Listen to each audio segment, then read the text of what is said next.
book, Being Mortal, raises a number of questions about living and dying. Mostly it's about living. And what I want to talk about briefly is a prequel that goes with Being Mortal. The topic of advanced care planning and how that relates. One of the things that comes out in the book is the difficulty that people experience in talking about their dying and about what their wishes are and about the decisions that need to be made at some stages of our lives when health begins to fail. And advanced care planning is one of the methodologies to address that very concern. It's important for all adults, and a lot of times we think about advanced care planning as something that, well, that's just for old people, or that's just for people who are real sick. But when we look back historically, most of the early cases that led to things like the Living Will Directive legislation across our country came from 20-year-olds who suffered serious accidents that placed them in a health status where they couldn't make decisions for themselves. And so it's important for all adults, if you're 18 years of age or older, advanced care planning is something to think about. It involves thinking about future healthcare decisions and what a person would want. You know, we plan for many things. We plan our vacations, we plan our semesters, we plan weddings, birthday parties, and we probably should plan for health care and the decisions that might arise in that.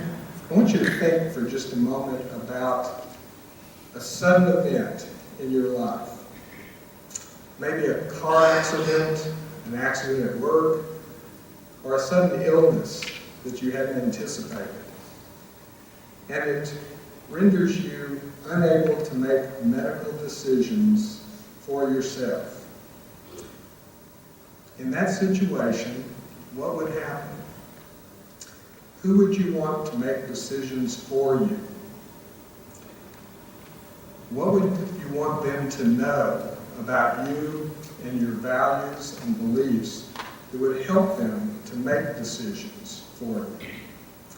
And what kind of care would you specifically want or not want in that kind of circumstance? That's the gist of advanced care planning, and it's the kinds of questions that arise out of being mortal, as he talks about some of the situations that he as a surgeon encountered. When you think about that,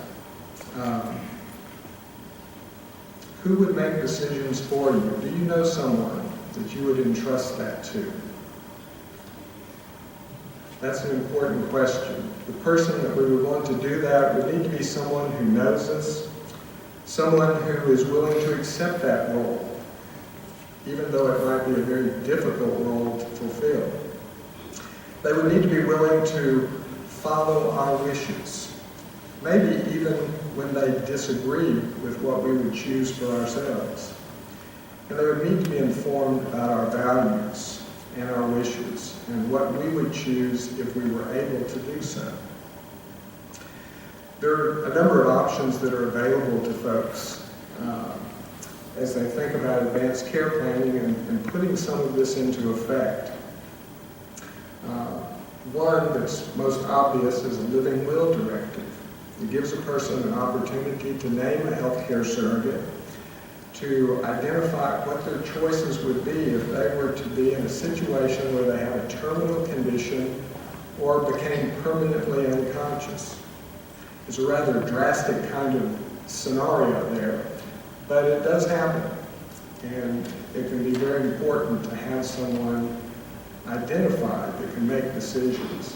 The law provides for that, but oftentimes those persons that legally would fall into line to make decisions are sometimes not the people we would choose. So the Living Will gives us an option to do that, to select that person, and then to express in that situation, would we want to be put on life support when the odds of recovering are very, very slim? Would we want to be put on a feeding tube? It would keep us alive, even though the odds of us recovering would be very slim. And it allows a person to give those choices or to delegate those choices to the surrogate. It also gives an opportunity to say, if I'm in that situation and I do die, I would like to be an organ and tissue donor if possible. Or a person can say, I wouldn't want to do that. So the decisions remain the person's, free to make whatever decisions one feels best that fit your values and your beliefs. But these kinds of discussions, talking with family and friends about what we would want, how we would make those decisions, and what kind of values and beliefs would guide our decisions can be very important if that situation ever arises. I've seen families struggle with that on both ends. Families who have had these discussions and are able to make decisions for their loved one based on what they know that person would choose for themselves. That doesn't always make the decisions easy, but it does provide a sense that they're doing what that person would choose, and it relieves a lot of guilt. The actress Kimberly Williams Paisley wrote a book about losing my mother only to find her again. She wrote that my mom didn't write down any of her wishes, so we were left trying to guess what she would have wanted after she could no longer make decisions for herself. For example, how would she have felt about long-term care? Had she written down even a general plan, we may have been able to make the same decisions, but maybe we wouldn't have felt so guilty about it. I encourage people to write down their wishes before they get that sick. And that's what advanced care planning is about. It's about thinking ahead, making plans, letting people know your wishes and what you would want done in these types of situations, so that if it ever arises, decisions can be made that reflect your choices and not someone else's.